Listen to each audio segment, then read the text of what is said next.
50 বছর আগে 70 বছর আগে মিলনিয়ার মানুষ কেরোসিন জ্বালিয়ে লণ্ঠন দিয়ে আলোর ব্যবস্থা করতেন।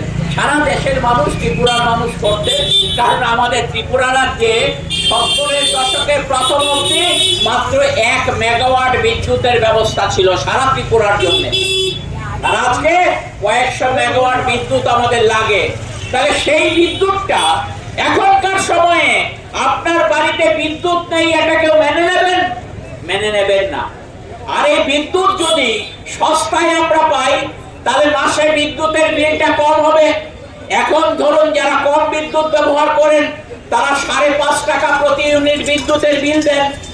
যদি খানিকটা বেশি ব্যবহার করেন 6.5 টাকা বা 7.5 টাকা বিদ্যুতের বিল দেন। আর কেন্দ্রের বিজেপি সরকার, বিজেপির বন্ধু যারা আমাদের কথা শুনছেন দূর থেকে, আমরা আপনাদেরকে শত্রু ভাবি না, শত্রু মনে করি না। কারণ এই বিলোনিয়ার মাটিতে আপনারা জন্মগ্রহণ করেছেন, এই ত্রিপুরার মাটিতে জন্মগ্রহণ করেছেন, এই ভারতবর্ষের আপনিও একজন নাগরিক। কিন্তু আজকে আপনি কারণে কারণে বিজেপির সাথে যুক্ত আছেন।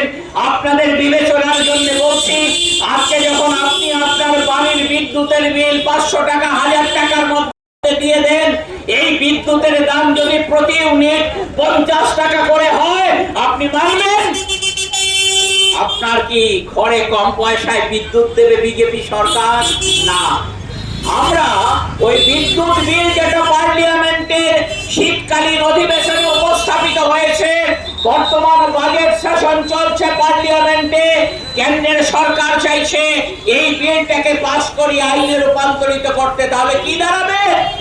আজকে আপনারা যারা 500 টাকা বিদ্যুতের বিল দিচ্ছেন প্রতি মাসে, যদি প্রতি ইউনিট বিদ্যুতের দাম ওই আইনে তৈরি হয় তাহলে 50 টাকা বিদ্যুতের বিল হবে ধীরে ধীরে।